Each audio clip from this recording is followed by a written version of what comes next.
해법을 찾는 토론 이슈엔 직설 시작하겠습니다. 지난해 정부의 계속되는 규제에도 불구하고 이 영끌과 패닉 바잉이라는 신조어가 등장할 정도로 이 부동산 시장에는 광풍이 불었습니다. 이 혼돈의 부동산 시장, 과연 2021년에는 어디로 흘러갈지 전문가들과 함께 점쳐보는 시간 가져보겠습니다.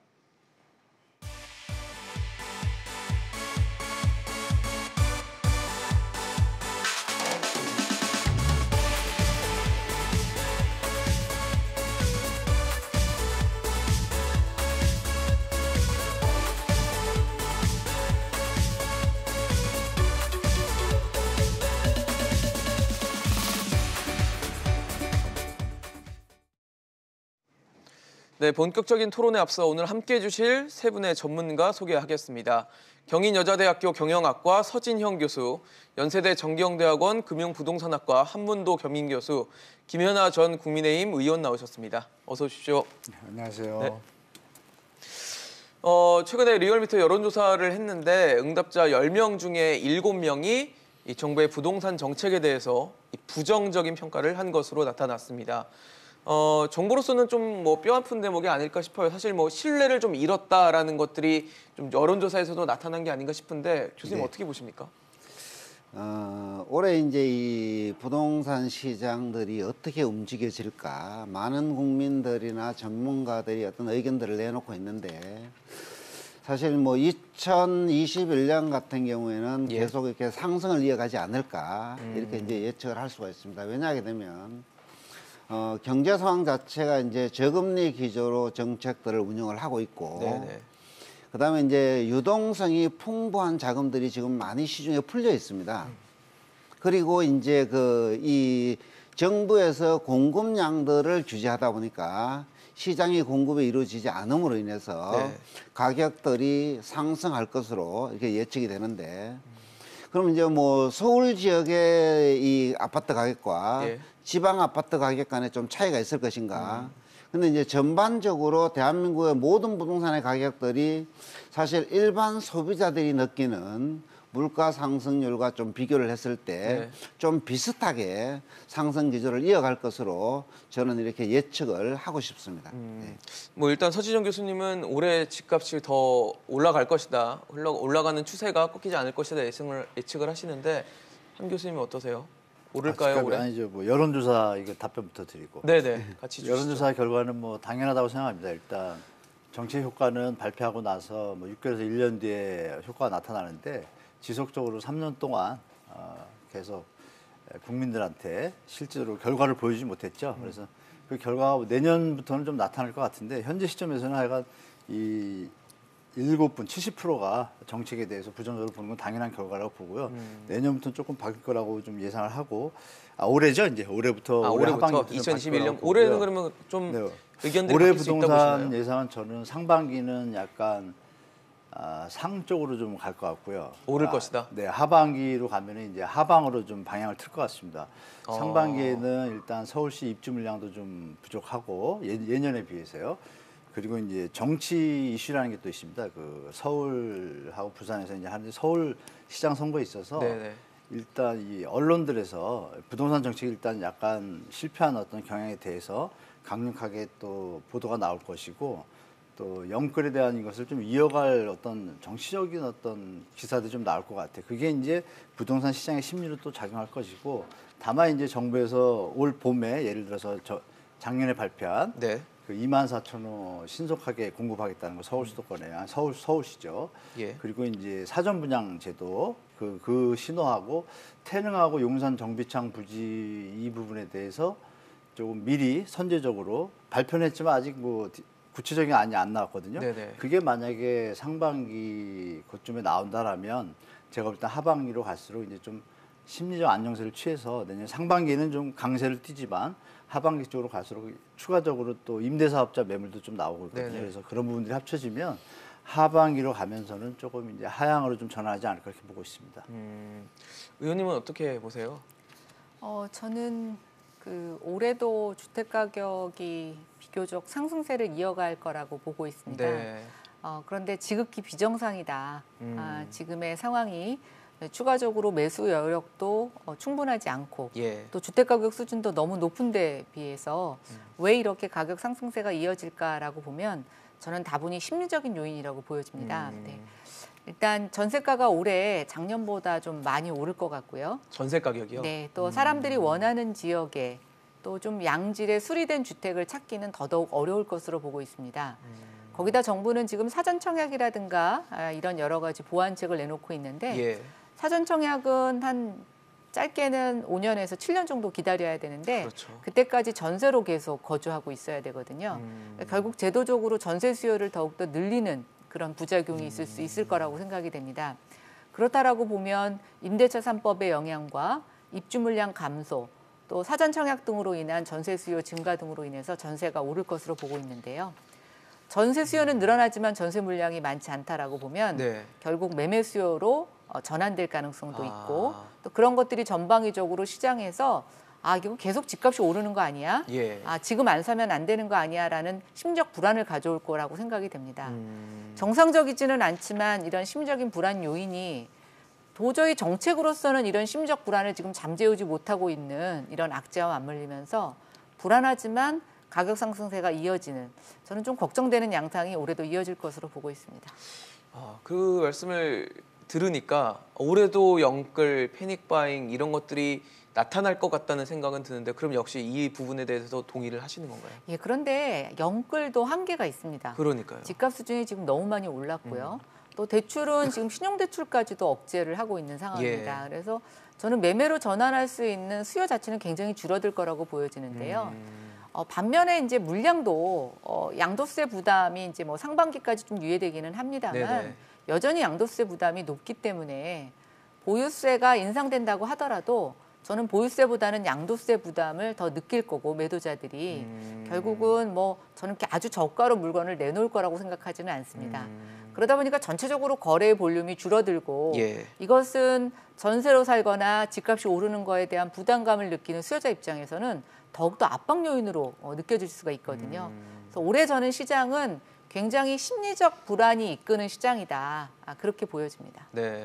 사실 뭐 가격이 올랐다라는 얘기를 저희가 뭐 지난해 이슈앤 직설을 통해서도 굉장히 많이 하고 있고 했고 또 뭐 많은 분들이 느끼실 거예요. 지금 보시면 다 알 수 있는 정도의 부분인데 숫자로도 나타난 게 서울 아파트 값이 3.3제곱미터당 4천만 원을 돌파했습니다. 그리고 전반적으로 올랐고 특히 중저가 아파트들의 가격까지 올라가면서 전체적으로 아파트들이 좀 상향 평준화되는 그래서 집값을 계속 올릴 수밖에 없는 요인이 되지 않나라는 생각이 좀 드는데 3.3제곱미터 그러니까 평당이잖아요. 소위 말하는 4천만 원 너무 비싼 거 아닌가요, 진짜? 현재 우리나라 어떤 경제 수준을 봤을 때 소비자들이 심리적으로 많이 이게 가격이 비싸다라고 많이 느끼고 있는 것 같습니다, 지금. 근데 사실 이 중저가 아파트들이 그러면은 이제 이렇게 이제 가격들이 상승한 요인이 어디에 있느냐. 네네. 이걸 사실은 뭐 규제의 역설이라는 얘기들을 많이 하거든요. 네. 우리가 이제 지난 정부에서 이제 그 수요 억제 정책의 일환으로 뭐 6억 이하의 아파트, 9억 이하의 아파트 등등에 대해서 이제 대출에 대한 규제를 하다 보니까 그만큼 규제가 이 가격이 높은 아파트에 대해서는 대출 규제를 많이 하고 그다음에 이제 저가 아파트에 대해서는 규제를 적게 하다 보니까 결국은 수요들이 중저가 아파트로 몰리면서 결국은 이제 이 수요들이 증가함으로 인해서 중저가 아파트들이 결국은 상승한 가격이 오르는 이러한 상황이 풍선 효과들이 나타난 것으로 이렇게 해석을 하면 돼요. 예. 그래서 이제 규제를 하게 되면 우리가 이제 임대차 보호 3법에 의해서도 임차인을 보호하기 위한 법률이지만 가장 먼저 피해를 입는 계층은 저소득층에 대한 임대차인들이 가장 먼저 손해를 입고 어떤 손해를 입고 네. 그다음에 이제 대출 규제를 하다 보게 되면 또 고액 아파트보다는 우리가 이제 중저가 아파트들의 수요자들이 어느 정도 이제 손해를 감내하는 이런 현상들이 이제 나타나게 되니까 이것도 각종 대출 규제로 인한 수요 억제 정책의 풍선 효과로 인해서 중저가 아파트 가격들이 상승한 것이 아닌가 이렇게 분석을 할 수가 있다는 겁니다. 그래서 이런 현상들이 결국은 시장에 여러 가지 부작용을 일으키는 것으로 이렇게 분석이 되죠. 네. 사실 뭐 서울에 있는 아파트의 중위 가격이 뭐 9억이 됐다, 10억이 됐다, 이제 평당 4천만 원이 넘는다, 뭐 이런 것들이 아무래도 수요자들에게는 부담이 될 수밖에 없는 요인들이잖아요. 예, 이 부분에서 제가 팩트를 좀 정확히 하나 말씀드리겠는데 지금 이제 앵커님께서도 평당 4천만 원이라고 말씀하셨잖아요. 네네. 이게 평당 4천만 원 시세가 아니고요. 예. 평균 매매가 4천만 원이라는 겁니다. 그러니까 쉽게 말하면 강남에 있는 10억짜리가 거래가 되고 네네. 이쪽에 3억짜리가 되면 15억 돼서 8억 되잖아요. 그런 개념에서 이게 평당 4천만 원이고요. 정확한 데이터는 어떻냐면은 이 강남 4구하고 용산 또 성동, 마포 이쪽은 4천만 원이 넘었습니다. 넘었고 노원구는 지금 2천만 원 이하입니다. 시세는. 네네. 그러니까 매매가라는 것은 뭐냐면 지금 이 뽑아놓은 데이터가 좀 문제가 있는 게 평균 4천만 원 넘어 이 표현 자체를 보면 서울시 아파트가 다 4천만 원 넘은 걸로 착각을 하시게 되거든요. 그건 아닙니다. 뭐냐면 평균 매매된 이제 작년에 매매된 아파트들이 있을 거 아닙니까? 주로 이제 강남사가 많이 거래가 됐죠. 그것과 이제 다른 아파트들 매매가를 평균한 게 4천이고 시세 개념에서 그런 거 다 본다라면 감안하고 보시지 않을까요? 중위 가격이 9억을 넘었다는 것도 서울 모든 그건 아파트가 3천이잖아요. 9억을 넘었다고 3천만 인지를 원이잖아요. 하진 않으니까요. 아니 그러니까 제 말씀 집값이 올랐다는 건 다 분명한 시청자들한테 사실이잖아요. 정확한 팩트를 알려드리고 싶은 거죠. 지금 앵커님도 4천만 원을 다 넘었다는 평당 다 4천만 원인 줄 알잖아요. 그게 아니라 이거죠. 평균치라는 거죠.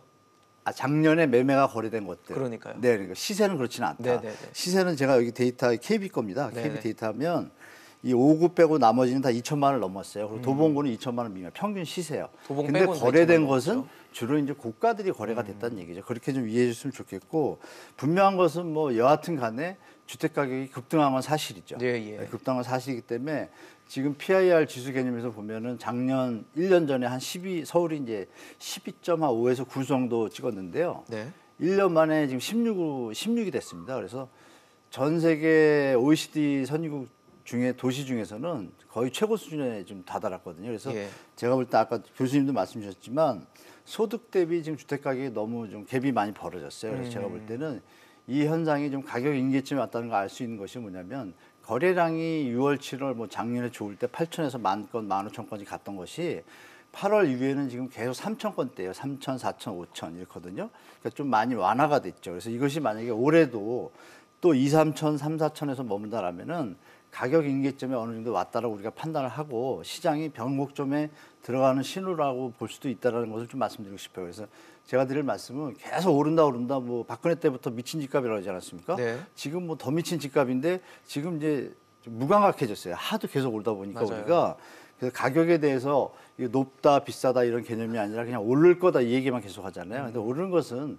수요가 받쳐줄 때 지속적으로 오르는 것인데 그 수요가 지금 이제 감소하는 현상 또 아까 우리 저 위원님도 말씀하셨지만 영끌의 어떤 한계가 좀 왔어요. 2030도 거의 다 마무리가 돼가는 것 같아서 제가 볼 때는 아까 말씀드린 하반기로 하면 상반기에는 이제 아직도 이 상승 기류가 있기 때문에 심리적인 요인도 있고 저금리가 또 유지가 되니까 네. 좀 부담되지만 가격이 유지할 것 같고요. 또 하반기로 가면 조금 변곡점이 올 것 같다라는 게 좀 제 예상입니다. 근데 사실 말씀을 해주셨지만 가장 큰 문제는 내가 버는 것보다 집값이 더 많이 오르거든요. 그게 문제일 거예요, 아마. 주요 도시들이 이제 지금 전 세계적으로 코로나를 겪고 있지 않습니까? 예. 그래서 뭐 런던도 굉장히 심각하고요. 뉴욕도 맞습니다. 마찬가지인데 그런 대도시들에서 공통적으로 나타나는 현상은 도심의 주택 수요가 이제 도시 외곽으로 빠져나가는 현상입니다. 그래서 도심의 주택 가격이 뭐 일시적이냐 영구적이냐라는 학계의 논란은 있지만 예. 지금 주택 가격이 좀 많이 빠지고 있는 현상이 목격되고 있는데요. 서울은 그런 거에 비하면 사실은 도심에서의 집값이 굉장히 높게 상승하고 있습니다. 예. 특히 서울 같은 경우에는 이제 평균 주택 가격이 오르는 요인은 뭐 고가 주택이 많이 생산되는 요인도 하나 있을 수가 있지만 고가 주택을 사지 못한 사람들이 자꾸만 주변으로 밀려 내려가면서 중저가 주택에 대한 매수를 하게 되면서 이제 전체적으로 주택 가격이 좀 오르는 현상이 나타날 수가 있는데요. 이제는 뭐 2020년 하반기부터는 서울의 외곽 지역도 주택값이 오르지 않은 지역이 없고 네. 결국 그것에 대한 주거 부담이 경기도 지역까지 넘치고 있는데요. 과거에 한 장기적으로 주택 가격이 오르지 않았던 지역도 2020년 4분기부터는 주택 가격이 치고 올라오는 양상을 보이면서 이제는 그 서울의 주택 수요가 차고 넘쳐서 경기도까지 넘치는 현상이 계속 목격되고 있습니다. 네. 평균 주택 가격에 대한 논란이 여러 가지 있을 수가 있었지만 저는 정부가 얘기하는 어떤 물가지수, 주택 가격 지수만을 갖고 시장을 설명하기에는 국민들이 느끼는 체감적인 주택 가격이 너무 높기 때문에 맞아요. 저는 그것을 자꾸만 이쪽 통계가 맞다, 저쪽 통계는 틀리다 이런 식의 싸움이 아니라 예. 국민이 체감할 수 있는 주택 가격 수준의 눈높이에 맞춰서 정책을 수립하는 게 필요하다고 생각이 됩니다. 맞습니다. 사실 근데 통계를 기반으로 정부 정책을 만들다 보니까 국민의 시각과는 좀 시각차를 보이는 정책들이 나왔다라는 생각이 좀 드는데 앞서서 김연아 의원님 말씀해 주셨지만 그 올해는 전세 가격이 오를 것 같다라고 얘기를 주셨잖아요. 근데 뭐 정부도 그 부분에 대해서 이제 인지를 하고 있기 때문에 올해는 이제 공공임대 확대 같은 방침으로 대책으로 전세 시장을 좀 안정화하겠다는 게 지금 뭐 국토교통부를 비롯해서 청와대 측의 의견인데 입장이고 전세 시장이 그러면 안정화될 수 있다라는 데는 어떻게 보십니까? 기대해도 정부에서는 물론 이제 그렇게 얘기를 하지만 저희들이 이제 시장에서 봤을 때는 이 전세 시장 자체가 상당히 불안한 요소들이 많다라고 저희들은 판단하고 있습니다. 예. 왜냐하게 되면 우리가 이제 임대차 보호 3법이 시행되면서 여러 가지 이제 부작용들이 나타나고 매물들이 이제 줄어들게 되거든요. 그렇죠. 그러다 보니까 이제 이 수요들은 계속 증가하고 그다음에 전세 가격은 오르고 이러다 보니까 이제 국민들이 전세 대란을 통해서 이제 고통을 겪고 있잖아요. 그죠? 그렇죠. 자, 그런데 이제 정부에서는 이 전세 대란과 관련된 대책들을 결국 이제 공공 임대주택을 지어서 공급을 하겠다라는 대책들을 발표를 하고 있거든요. 그런데 우리나라 임대차 시장을 100으로 봤을 때 사실 뭐 국토교통부에서도 발표를 했지만 정부에서 담당하고 있는 공공 임대주택은 8% 정도밖에 안 됩니다. 그거는 최대로 잡았을 때 그래요. 그래서 8%에 대한 공공 영구 임대주택을 공급하는 데 집중을 하고 나머지 92%에 대한 대책들을 내놓지 않다 보니까 나머지 92%의 임대차 시장은 공급을 누가 하느냐? 결국은 민간 임대사업자나 다주택자들이 공급을 하는 거거든요.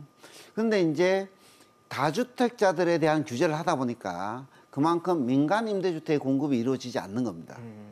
그리고 이제 임차인들은 영구 임대주택에 살고 싶은 것이 아니라 남들과 똑같은 주거 수준, 남들과 똑같은 아파트에 전세를 살고 싶거든요. 네. 그런 주택이 공급돼야 되는데 그런 주택에 대한 이 공급이 이루어지지 않다 보니까 이러한 임대차 보호 3법에 의해서 여러 가지 부작용들로 인해서 이 전세 가격들이 계속 상승을 하게 되고 정부는 사실 10%의 공공 영구 임대주택 공급에 초점을 맞추어서 정책을 계속 시행을 하고 나머지 90%는 어느 정도 이제 민간에 좀 맡기는 시장 중심의 정책들을 그래도 이제 정책 방향들을 좀 전환을 해야만 이러한 전세 대란의 현상들을 사실 예방할 수 있지 않을까 이렇게 보여집니다.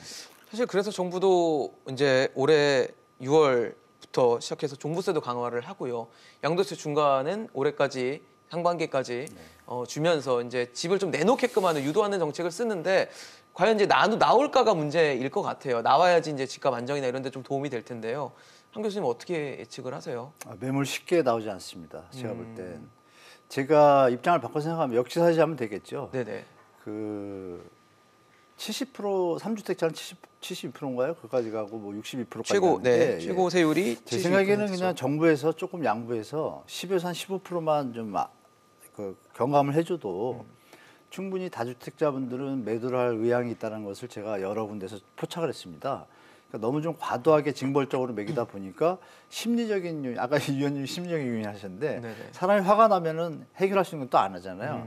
다주택자분들이 사실 정부에서 하라고 해서 한 것인데 그것을 너무 징벌적으로 몰다 보니까 심리적으로 물론 이제 5억이던 아파트가 10억이 됐으면 뭐 세금을 내더라도 2억을 벌었지만 그 개념 자체가 내가 3억을 벌 수 있는데 정부에서 너무 과도하다 판단되면 그냥 안 팔고 가고 싶은 거예요. 그냥 심리적으로. 예. 근데 그런 부분에서 소통과 협조를 원하는 정부라면 저는 뭐 계속 말씀드렸지만 적정선에서 양도세를 좀 매도할 수 있게 하면 공급 물량이 좀 나오지 않겠습니까? 네. 자연스럽게 그렇게 자연스러운 시장 경제에 좀 맡기는 방향이 좀 있어야 되는데 그게 좀 부족한 것 같고요. 네. 무조건 징벌적으로 계속 유지를 하고 공급 대책으로 밀어붙인다는데 거기는 미스매치가 생기잖아요. 시간적으로. 그렇겠죠. 그러면 이제 거기서 고통받는 것은 서민들하고 무주택 서민들인데 그분에 대해서 아까 교수님 말씀하신 진짜 피부로 느끼고 현장에서 느낀다라면 좀 더 현장에 맞는 정책을 쓴다라고 가정을 할 때 제가 네. 볼 때는 지금 필요한 것은 전세 대란도 문제지만 이 양도세에 대해서 조금은 양보하는 어떤 정책을 좀 선회할 필요가 있는 시점이 된 것 같고요.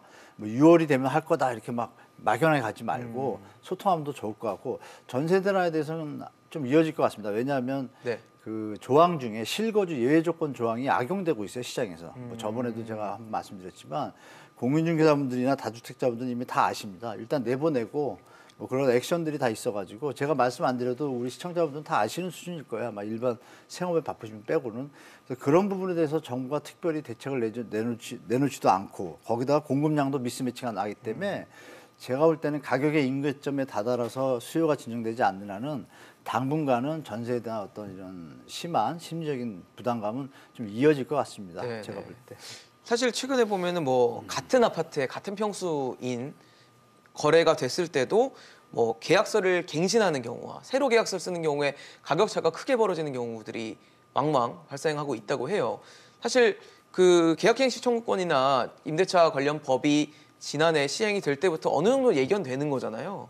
집주인들 입장에서는 갱신할 때 가격을 올릴 수 없으니 새로 계약할 때 뭔가 가격을 좀 올려서 잡으려고 한다는 건 당연한 심리일 것 같은데 이러다 보니까 이게 또 전세 가격 상승으로 이어지면 어떻게 하나라는 걱정이 됩니다. 이미 그것에 대한 우려는 현실화되고 있습니다. 지금 앵커께서 이제 임대차 3법에 대해서 집주인들이 우려해서 또 집값, 전세값을 올린다고 얘기를 하시는데요. 저는 그건 시장에 아직 반도 영향을 미치지 않고 있습니다. 그러니까 계약이 도래하지 않은 집주인 같은 경우에는 또는 세입자의 경우에는 내가 갱신권을 청구할 수 있는지 또 집주인 입장에서는 이거를 사전에 계약갱신 청구권을 쓸 건지 안 쓸 건지에 물어서 임대차 계약을 조정해야 되는지 아직 아무 생각이 없다가 주변에서 이런 것들을 갖고 얘기를 하다 보니까 지금 뒤늦게 거기에 들어와서 괜한 불안감에 임대차를 조정해야 되는 게 아닌지 아니면 내가 한번 들어갔다가 세입자를 내보내고 다시 세입자를 구해야 하는 게 아닌지 정말 저는 그 시장 자체가 완전히 패닉 상태에 이뤘다고 볼 수가 있습니다. 정부가 임대차 3법을 개정하면서 보통 이런 것들을 유예기간을 두게 되는데 이 시장의 혼란을 사전에 방지한다라는 명분을 하에 사실은 소급 적용까지 하고 있어서 시장의 혼란은 더 크다고 볼 수 있는데요. 정부가 이런 임대차 3법에 대한 피해를 또 부작용을 무마하는 방안으로 내놓은 공공전세는 더 정 문제라고 생각이 됩니다. 말이 공공정세라고 하면 공공이 제공하니까 값도 쌀 것 같고 그렇죠. 뭐 굉장히 뭔가 좀 혜택이 있을 것 같죠. 기대를 하게 되죠. 근데 이것의 문제는 뭐냐면 일단 양이 충분하지 않다는 것입니다. 그다음에 전세는 사람들이 원하는 지역이 특수하게 정해져 있습니다. 예를 들어서 내가 강북에 전세주택이 필요한데 강남에 제공된다고 했을 때 쉽게 옮길 수가 없습니다. 그러니까 이제 지역적으로 얼마나 맞춤 공급을 할 수 있느냐의 문제가 하나 있고요. 세 번째는 공공이기 때문에 아무한테나 싸게 주지 않습니다. 아마 신혼부부들 중에 신혼부부 혜택을 얻으려고 정부의 여러 가지 주택 정책을 찾아 들어가 보면 소득 조건이 맞지 않거나 뭐 미묘하게 그 대상에 약간 벗어남으로 인해서 정부 혜택을 못 받는 사람들이 많이 있습니다. 얼마 전에 대통령께서 방문하셨던 동탄의 공공임대주택 같은 경우도 그런 공공임대주택에 적합한 조건을 갖추는 사람들을 찾지 못해서 대거 비어 있었던 공공임대주택입니다. 그래서 지금 그 기준을 좀 풀어서 세입자를 찾고 있는데요. 이게 시장에서 지금 전세를 찾고 있는 세입자들과 그 기준이 얼마나 연결이 될지 조금 더 지켜봐야 될 거라고 생각이 되고 상당 부분 또 주택 유형에서의 미스매치도 우려되는데 요즘 결혼하시는 신혼부부들은 아파트나 오피스텔 좀 단지형의 공동주택을 많이 선호하고 계십니다. 근데 정부가 지금 공공전세를 좀 빨리 시급하게 확보하는 방안으로서 연립이나 또는 다세대 주택 이런 것들 비아파트 부분을 좀 이렇게 선매를 하다 보니까 뭐 모르겠습니다. 잠시 들어가 사는 걸로서는 매력이 있을 수가 있지만 실제로 여기에서 장기 거주하려고 하는 사람들이 얼마나 있을 수 있을까? 또 그것이 위치나 이런 것들을 얼마나 만족시킬 수 있을까라고 보면 저는 시장에서 지금 나타나고 있는 전월세란의 문제 해결에는 공공전세가 굉장히 일부분만 효과가 있을 것이다라고 생각이 됩니다. 사실 문재인 대통령이 그 주택에 가서 했던 얘기도 뭔가 거래되는 주택의 의미보다는 내가 실제로 사는 주택에서 주택이 돼야 된다. 그게 이제 임대주택이 그 역할을 할 것이다라고 기대를 밝히고 뭐 어떻게 보면 정책 방향을 지시한 건데 사실 시장에서는 그렇게 느끼지 않거든요. 아직은 공공임대에 대한 이미지 자체가 뭐 많이 왜곡돼서 만들어졌을지 모르겠지만 어쨌든 현실은 그렇습니다. 좋지 않고 좀 부정적인 시각이 너무 많다 보니까 거기에 들어가려는 사람들이 얼마나 될 것인가. 그리고 그거를 마치 내 집처럼 평생 살 집으로 생각할 수 있는 사람들이 얼마나 될 것인가에 대해서는 좀 의문이 들거든요. 그 우리나라 부동산을 소유하고자 하는 사람들은 우리가 이제 주택을 주거 목적으로 보는 경우와 투자 목적으로 보는 경우들이 있는데 예. 사실 이 대부분 어떤 주거 목적이라기보다는 사실 어떤 투자 수요들이 더 많다고 보는 겁니다. 의식 자체가. 그러다 보니까 이제 평생 살 집이 아니라 내가 이 집을 사서 대출을 받아서 내가 허리띠를 졸라매서 이자를 갚으면 나중에 이 집이 자본이득이 증가해서 나의 재산이 증가한다라는 희망을 갖고 주택을 선택하는 겁니다. 네. 그러다 보니까 우리나라 이 영구 임대주택이나 공공 임대주택들이 이렇게 많은 사람들로부터 어떤 희망을 갖지 못하는 이유가 사실 그런 데 있는데 그런 것들을 어느 정도 좀 반영을 해서 공공 영구 임대주택 같은 경우에는 사실 내 집 마련이 어려운, 주거를 마련하기 어려운 주거 취약계층에게 공급하는 쪽으로 좀 집중하는 방향으로 정책 방향을 전환해야 되지 않을까 저는 이렇게 생각합니다. 네. 황 교수님 어떠세요? 그 사실 이미지를 바꾼다는 게 상당히 어려운 어렵죠. 일이잖아요. 예. 우리가 이제 한 가지 좀 볼 게 뭐가 있냐면요. 이 임대주택 하면 일단 품질이 좀 저하된다는 느낌이 일단 박혀 있잖아요. 네네네. 개념이. 근데 그거를 기억나시냐면 작년 12월에 작년이 됐죠. 11월인가 12월에 그 김명희 장관이 수도권 긴급 공급 대책 하면서 네네. 질 좋은 주택 공급이라는 표현이 두 번째 캐치프레이즈예요. 네네. 우리가 이제 향후에 좀 바뀌어야 되는 것인데 아까 위원님도 말씀하셨지만 품질도 품질이고 조건도 조건이고 이런 부분들이 미스매치가 많아요. LH 분들이 일을 제가 볼 때 똑바로 안 하시는 것 같아요.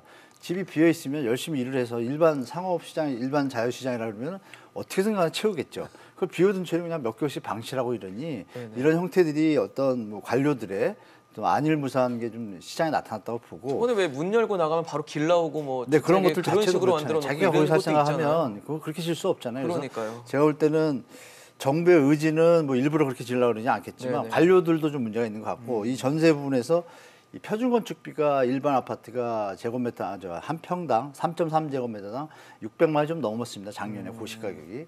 근데 임대주택은 그 반값이었어요. 50%. 그거를 다행히 2020년도죠. 2020년도에 60에서 65%까지 좀 상승을 시켰습니다. 올리는, 네. 그 얘기는 뭐냐면 임대 아파트 예전에 좀 품질 저하된 마감물 수준의 이런 것들이 아니라 조금 더 높이겠다 이거죠. 높이고 아까 조금 완화하는 정책을 정부에서 조금씩 발표를 하고 있잖아요. 네네. 이런 부분이 제가 볼 때는 정부에서 뜻을 던졌으면 관료분들이 좀 자기 일같이 해가지고 뭐 길바닥에 뭐 문 열면 이런 거 안 나오게 네네. 자기 일같이 하는 분들이 많아진다라면 제가 볼 때는 아까 교수님 말씀하신 우리 대한민국의 공공임대주택 비율이 조금 다른 나라보다 OECD에 비해서 좀 작거든요. 당연히 늘려야 되는 건 맞고요. 이것들이 무슨 역할을 하냐면 꼭 주거용 사고 이런 걸 떠나가지고 주거용 사다리 역할을 합니다. 독일에서도 임대주택이 많지만 임대주택에 계속 살려고 하는 사람은 많지 않아요. 자기가 돈을 벌고 자본이 축적이 되면 교수님 말씀처럼 자본이득과 일반 시장으로 들어가거든요. 네. 민간 시장으로. 그래서 이런 부분에 연결하는 고리 역할을 할 뿐이지 공공임대주택이 전체 민간 시장을 다 어떻게 대체한다. 커버하거나 이렇게 할 수는 네. 없습니다. 그래서 어느 정도로 가야 되는데 방향 자체나 어떤 정부가 이 시장에 던져주는 메시지가 네네. 공공임대주택으로 가면 해결될 것처럼 이런 메시지가 너무 많아요. 평생 살아라 이런 이미지. 네네 그런 이미지보다는 제 생각에도 물량은 늘리되 질도 높이고 요건도 완화하되 네네. 민간 시장과의 어떤 좀 아주 자연스러운 연결성을 갖고 있는 선에서 짓겠다라는 표현이 돼야 시장에서 부담 없이 받아들이는데 지금 너무 일방적으로 가는 경향이 좀 있습니다. 맞습니다. 그래서 그런 부분도 정부에서 좀 이렇게 뭐라 그럴까, 잘 알맞게 배합을 해가지고 시장에다 신호를 줬으면 하는 좀 바람이 있습니다. 사실 뭐 최근 몇 년간 집값이 계속 오르다 보니까 이제 그냥 내가 버는 돈만으로 집을 살 수 있는 시대는 아니다라는 뭐 인식이 강하게 뿌리 박혀 있는데 그래도 무주택 실수요자를 위한 대책들은 좀 필요하지 않나라는 생각이 들면서 이분들의 대상으로는 대출을 좀 규제를 완화해 주거나 뭔가 문턱을 낮춰줄 수 있는 그런 대책들이 필요하지 않나라는 목소리가 있거든요. 어떻게 생각하십니까? 계속 그 목소리가 제기되고 있는데 네. 지금 정부로서는 굉장히 곤혹스러울 거라고 생각이 됩니다. 지금 주택담보대출하고 가계대출이 사상 최고치를 맞습니다. 기록하고 있고 거시경제를 운영하는 입장에서는 이 가계부채가 굉장히 폭탄과 같은 그렇죠. 것으로 인식될 수 있거든요. 그래서 저는 뭐 이미 그것을 좀 조절하기는 굉장히 어려울 거라고 보고 있습니다. 그래서 이제 정부가 고안해 놓은 것이 분양가를 인위적으로 낮추는 방법, 네네. 또 하나는 이제 지분형 방식을 통해서 분납하게 하는 형태를 띠고 있죠. 근데 사실은 이거는 저는 조삼모사라고 생각해요. 대출을 다른 형태로 좀 우회하는 방법이라고 보여지는데요. 어쨌든 정부가 이제 이런 노력을 하고는 있습니다. 그런데 지금 이제 변창흠 신임 장관이 올라오면서 이제 취임을 하면서 새롭게 던진 화두가 있죠. 네. 공공자가주택이라는 겁니다. 네네. 예, 그래서 싸게 주지만 거기에서 생기는 자본이득을 이제 철저하게 환수를 하겠다라고 하는 것이죠. 그렇죠. 결국은 이제 이게 시장에 어떤 영향을 미칠까라고 하는 것인데요. 저는 이제 아까 공공임대주택이 두 가지 효과가 있을 수 있다고 보고 있습니다. 네. 자력으로 주거 문제를 전혀 해결할 수 없는 사람이 정부가 이제 어떤 지원을 통해서 최저의 주거 수준을 이제 유지하는 방법이 하나 있고요.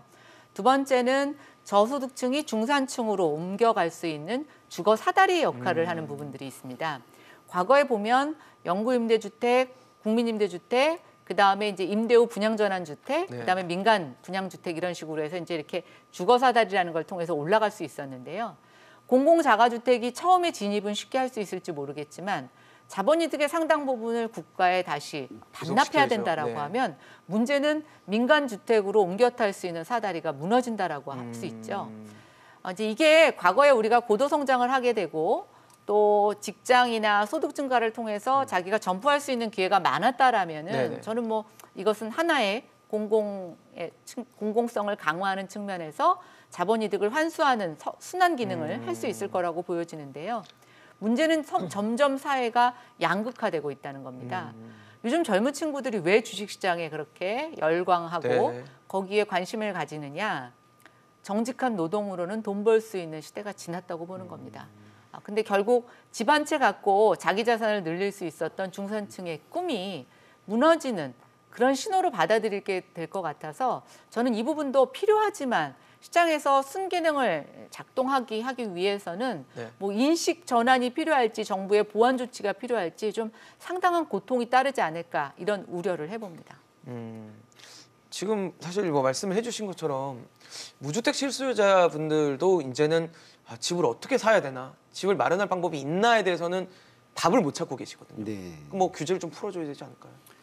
우리가 이제 그 무주택자들이 부동산을 매수하고자 할 때는 네.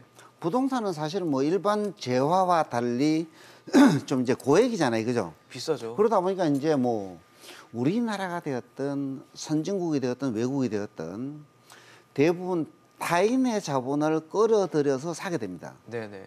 그래서 미국 같은 경우에는 뭐 모기지 제도를 통해서 90% 이상을 일본도 거의 대출을 해줘요, 그죠? 네. 그러다가 물론 이제 뭐 이 금융위기라는 어떤 사태들을 겪었지만, 그래서 이제 우리나라의 경우에도 내가 번 돈을 전부 모아서 집을 사기란 현실적으로 지금 그 부동산 가격들을 비교했을 때 불가능하단 말이에요, 그죠? 그러다 보니까 이제 내 집을 마련할 수 있는 조치들을 정부에서 지원을 해줘야 되는데, 그 타인의 자본들이 결국 이제 금융기관들의 저금리의 자본을 어떻게 좀 끌어들이느냐, 여기에 달려 있거든요, 그죠? 그래서 지금 정부에서 집값을 잡기 위해서 다주택자들이나 기존의 그 주택을 가지고 있는 사람들에게는 일정 부분 규제를 하지만, 완전히 순수하게 무주택자들이 실소유하고자 하는 주택에 대해서는 어느 정도 이제 대출을 좀 많이 완화를 해서 이 수요 억제 정책들을 조금 더 이제는 좀 풀어줘서 실수요자들이 내 집을 마련할 수 있도록 어떤 출구들을 좀 마련해 주는 것이 좀 바른 정책의 방향이 아닌가 이렇게 생각합니다. 사실 지난해와 올해 부동산 시장의 가장 큰 변화 뭘까라고 생각해 봤을 때 가장 큰 것 중 하나가 아마 주무부처 장관의 수장의 교체일 겁니다. 이제 장관이 바뀌고 수장이 바뀌면 혹시 정책의 변화가 있을까에 대해서 아마 많이들 궁금해하실 텐데 지금 신임 국토부통부 장관인 변창흠 장관의 1호 정책이 뭘까에 대해서도 관심이 많아요. 그러다 보니까 뭐 역세권 고밀 개발, 그다음에 뭐 준공업 지역을 개발하겠다. 취임사에서도 이 언급을 하다 보니까 이쪽이 1호 정책이 되지 않을까라는 얘기가 있는데 어떻게 보십니까, 교수님? 저는 개인적으로 뭐 1호 정책이 어떤 건지 관심이 없습니다, 개인적으로. 왜냐하면 그건 천천히 하면 되고 지금 한다고 지금 시장을 안정시키는 데는 시간의 갭이 벌어지지 않습니까? 그렇죠. 이건 말뿐이고 제가 볼 때 기존에 발표한 정책들 많이 있지 않습니까? 네네. 사전 청약제도, 용산 정비창, 캠프킴, 태릉 부지 이런 것들 그냥 하던 거 열심히 하시고 원래 하던 거 지금 정부가 발표하는 것들을 성실히 신속하게 진행해 나가겠다 하고 시장에 던져주면 신뢰도를 좀 얻을 것이고 그 다음에 추가적으로 이런 것까지 하겠다라고 해야지 네. 지금 기존의 정책들에 대해서 언급이 하나도 없고 이상한 방향으로 자꾸 무슨 정치하는 것도 아니고 저는 개인적으로 불만입니다. 그래서 변창흠 장관님이 뭐 원래 그러시진 않겠지만 네네. 원래 하던 정책에 대한 어떤 청사진에 대해서 어떤 프로그레스를 기존에 발표했지만 앞으로 어떻게 신속하게 더 분명하게. 가겠다라는 것 좀 발표한 다음에 추가적으로 1호 정책을 뭐 고밀도 개발이나 뭐 지분주택이나 이런 걸 하겠다. 지분형 주택이나 뭐 토지 환매부도 3기 신도시에서 일부 적용한다는 것인데 네네. 일부를 가지고 마치 언론에서는 토지 임대부와 고밀도 이쪽으로만 정책을 몰아가니까 시장에서 혼란이 오는 거예요. 방향에 대해서. 이게 뭐지? 1호 정책이 뭐지? 그거하고 좀 거리가 있잖아요. 제가 볼 때. 그래서 시점을 우리가 그 장관이 되셨죠, 이제? 예. 되셨으니까 그쪽으로 갔으면 좋겠고 말씀하신 대출에 대해서 좀 추가적으로 말씀 올리면 네. 이 위원님 말씀대로 대출 조정 쉽지 않습니다. 왜냐하면 미국이 아까 말씀 주셨지만 글로벌 금융위기가 무리한 가계 부채로 이제 시작됐잖아요. 그렇죠. 근데 그것이 이제 터지고 나서 스위스 바젤 협약에서 3를 다 맺었습니다. 이미 G20이 모였고 G7이 모여서 바젤 3가 올해 작년부터 시장이 됐어요. 그래서 우리나라는 정부가 안 했어도 은행에서 자체적으로 할 예정이었습니다. 안 하면 국제은행끼리 거래가 안 되기 때문에 네.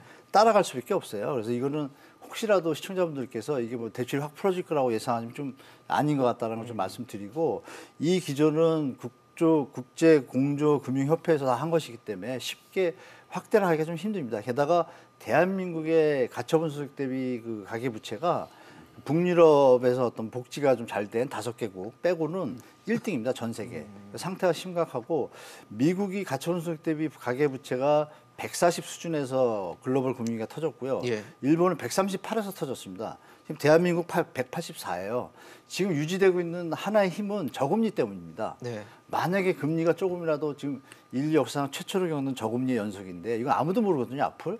근데 어느 순간에 정상적으로 돌아가려면은 경제 이론에서 2, 3%의 인플레이션이 가야 되기 때문에 2, 3%를 가야 돼요, 금리가. 그렇게 되면 대한민국이 힘들기 때문에 네네. 제가 볼 때는 가계부채를 지금 더 늘리는 거는 기대하기 어렵다라는 거를 우리 시청자분들이 좀 정확하게 아시고 접하시는데 문제는 뭐냐면 이금융권에서 80% 90% 대출이 지금도 됩니다. 캐피탈에서. 네네네. 이것이 이제 정부에서 어떻게 손을 대냐에 따라서 나머지 영끌해가지고 무리하게 시장 변화가 왔을 때 대처하지 못하고 위기를 맞이하는 그런 걸 사전에 막으려면 제2, 제3금융권에 대해서도 정부가 좀 제어를 하는 게 좀 필요하지 않나 좀 그렇게 생각합니다. 사실 말씀하신 것처럼 변 장관의 1호 정책이 뭐냐도 중요하겠지만 어쨌든 어떤 정책이든 지금 설 전에 발표를 하겠다고 했거든요. 어떤 정책이 좀 나올 거라고 예상하십니까? 설 전에 왜 발표할까? 그렇죠. 저는 그 외에도 설이라는 또- 타이밍이 굉장히 중요하다고 보여지는데요. 올해 이제 4월 7일에 서울하고 부산에 재보궐선거가 네. 있습니다. 앞서 우리가 살펴본 것처럼 지금 민심을 가장 들끓게 하는 것 중에 하나가 부동산 정책이고 맞습니다. 그 핵심에는 저는 서울이라고 보여집니다. 그런데 그 서울에서 재보궐선거가 이루어지고 설이면 아마 설 밥상에 서울시장 후보자들에 대한 정책 얘기가 공약들이 나오죠. 가장 많이 올라올 거라고 보고 있는데요. 저는 변창흠 장관이 여러 가지 이제 인사청문회 과정에서 부적절한 발언으로 국민의 많은 비판을 받았고 또 정의당에서도 데스노트에 올렸는데도 네네. 왜 대통령께서 임명을 하셨을까 곰곰이 생각해 보았습니다. 지금 가장 시장에서 원하는 정책은 서울의 공급 확대 정책입니다. 맞습니다. 근데 정부의 기존 정책 기조로 무분별하게 공급을 늘리기도 자기 모순, 자기 부정의 과정을 겪어야 되는데요. 그런 측면에서 변창흠 장관은 SH공사 사장을 했기 때문에 서울에서 나름대로 공공 부분이 확보할 수 있는 택지 정보에 가장 많은 정보를 갖고 있는 사람이라고 생각이 그렇겠네요. 됩니다. 저는 설 밥상에서 분명히 서울의 공급 확대 정책이 나올 거라고 보고 있습니다. 그것의 실현 가능성보다 중요한 것은 심리적으로 사람들이 이것을 실질적인 공급 확대로 느끼느냐라는 네네. 것이 4월 선거에 굉장히 중요한 영향을 미칠 거기 때문에 저는 글쎄요, 감히 이 자리에서 예언해 보기는 예. 설 밥상에 오를 신임 장관의 1호 정책은 공급 확대 정책이다. 그것도 서울에서의 공급 확대 정책이 나올 것이다라고 조심스럽게 좀 전망해 봅니다. 만약에 지금 뭐 의원님 말씀처럼 서울에 수십만 채 뭐 공급 대책이 나온다라고 가정을 했을 때 공급 대책이 발표되면 왜 개발 호재 같은 게 생기잖아요. 또. 네네. 그러면서 또 집값이 오르는 상황이 되면 어떻게 하나라는 생각도 좀 생각이 드는데 어떻게 예상을 하세요? 이제 그 새로운 우리 변창흠 장관이 시장에서 자꾸 이제 공급이 부족하다고 얘기를 하니까 공급을 예. 하겠다라는 이제 방향을 이제 던진 거예요.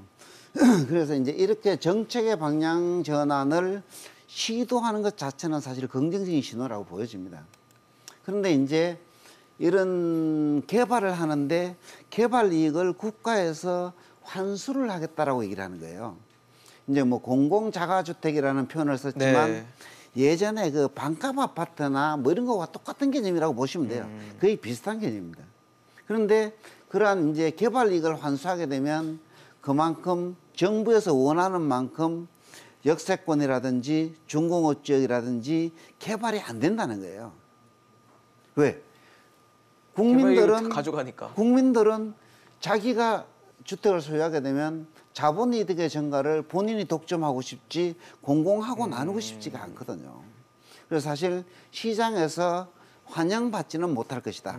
이렇게 보고 그다음에 일부 이제 역세권이나 중공업 지역이 개발되면 예. 그 이제 공업 지역이 아파트 단지로 바뀐다는 얘기잖아요. 쉽게 설명을 하게 되면. 그럼 주거 환경이 좋아진다는 얘기예요. 그럼 주거 환경이 좋아지게 되면 주변 지역의 집값이 상승하는 것이 사실 불합리한가 합리적인가? 저는 사실 합리적이라고 보는 겁니다. 왜냐하게 되면 그 부동산의 가치가 상승하게 되면 주변 지역도 가치가 상승하는 것이 당연한 자연스러운 시장의 것이죠. 논리인데 예. 그거를 이제 부작용으로 보고 자꾸 막으려고 하면 막지를 못한다는 겁니다. 뭐 교통이 편리해져서 땅값이 오르는데 그걸 막으려고 하면 그건 안 된다는 겁니다. 물론 그 개발 이익을 일정 부분 환수를 해서 주거복지에 사용을 한다든가 이런 정책의 방향으로 나아가야지 그런 것들을 부작용으로 보는 시선들을 우리나라 국민들도 이제 조금 이 변화시킬 필요가 있지 않겠느냐 저는 이렇게 봅니다. 사실 수요가 공급을 생각하면 공급이 늘어나면 가격이 떨어지는 거를 생각하게 돼 있는데 뭐 개발 호재나 이런 것 때문에 이번 공급 대책으로 뭐 주변 집값이 오르거나 이런 것들을 예상하는 거는 무리일까요? 예상되는데 그나마 조금 다행인 거는 이제 규제를 많이 해놨잖아요. 예. 다주택자나 뭐 취득할 때 취득세나 이런 것들이 그래서 일반 상업용은 좀 투기가 이루어질 수 있지만 예. 주거용은 좀 덜 할 것 같아요. 지금 다 막아놨기 때문에 전체적으로. 저는 이제 뭐 이 새해 전망이니까 하나 말씀 올릴 게 네. 분명히 1, 2년은 힘들 것 같습니다. 시장이. 왜냐하면 주택 어떤 공급 부족이 좀 이어지고 있기 때문에 특히 서울이요. 네. 입주 물량이 올해도 조금 예년보다 적거든요. 이건 감수해야 되고 한 6, 7년을 좀 시청자분들께서 미리 좀 장기적으로 좀 대처하셔야 하는 것이 좀 필요하다고 봅니다. 심리적으로 지금은 되게 힘들거든요. 예. 그리고 또 말씀 주신 선거 문제도 있고 막 혼란스러워요. 혼란스러우니까 시장이 혼동스럽기도 한데 분명한 것은 지금 공급 부족 현상은 현재 나타나 있고 네네. 이것이 풀리려면 시간이 필요하다. 근데 그 시간이 만약에 하반기부터 하는 것이 착착착 간다라면 물론 말씀 주신 대로 4, 5년의 갭은 있지만 최소 걸리겠죠. 4, 5년 뒤에는 입주를 하게 되잖아요. 네네. 근데 그 물량이 노태우 정권 때 200만 원대 수도권에 80만 원 공급했거든요. 네네. 근데 지금 수도권에 공공 재건축 포함하면 127, 그거 빼면 100만 원이에요. 네. 그러면 지금 인구 감소가 시작됐는데 자연 인구 감소. 이 시점에서 6, 7년 뒤에 시장도 우리 시청자분들은 좀 예측을 하셔서 자산 관리를 해야 되는 시점이 아닌가. 그래서 올해 파실 계획이 있다라면 웬만하면 올해 파시고 대출하는 게 더 좋을 것 같고 네네. 사실 계획이 있다라면 조금 늦게 사시는 게 낫고 뭐 이렇게 좀 새해 전망을 좀 말씀드려볼 수 있겠습니다. 뭐 예. 장기적인 관점이 좀 네네. 분명히 필요한 시점인 것 같은데 마지막으로 김연아 의원님 말씀도 좀 듣겠습니다. 저는 시장을 우리가 안정시키는 방법은 여러 가지 뭐 규제도 있을 수 있지만 저는 그 단기간의 부작용을 두려워해서 중장기적인 시야라든가 전망을 외면하면 안 된다고 생각이 됩니다. 공급 확대 정책 단기적으로 뭐 시장에 약간 집가 상승을 유발하는 요인을 제공한다고 보고 있습니다. 예. 그러나 그거 무서워서 계속 주택 공급을 외면하고 억제한다면 결국 서울의 집값에 대한 희소성을 더 높여주는 부작용을 계속 초래할 수가 있거든요.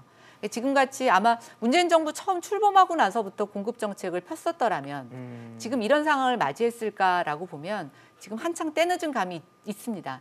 그러나 지금도 또 그 공급 확대 정책을 하면서 무리한 개발이익 환수라든가 또 집값이 오르는 거에 대해서 과도한 우려를 갖고 시작을 한다면 저는 오히려 저희가 진짜 잡아야 되는 것들을 놓칠 수 있다. 또 중장기적으로 지금 서울의 인구가 1,000만이 무너졌습니다. 네네. 예, 그리고 어제 뉴스였던가요? 주민등록상 지금 인구가 주로 사망자가 출생자보다 더 많아지는 그런 현상을 보이고 있는데 우리가 일본이나 선진국에서 경험하고 있는 고령화, 저출산에 따른 급격한 인구 쇼크가 남의 얘기만은 아니다라고 보면 저는 앞으로의 공급 확대는 무조건적으로 싼 걸 많이 짓는 게 아니라 정말 필요한 양질의 주택들을 조금 계속 낡은 주택들과 교체해 나가는 네네. 그런 좀 질적인 주택 공급을 주력해야 되는 시기다. 그래서 지금 정말 중요한 시점이라고 생각이 됩니다. 과연 정부가 시장의 목소리를 듣고 그에 맞는 대책을 내놓을지 지켜보겠습니다. 오늘 부동산 정책과 관련해 서진영 교수, 한문도 교수, 김연아 전 의원과 함께했습니다. 고맙습니다.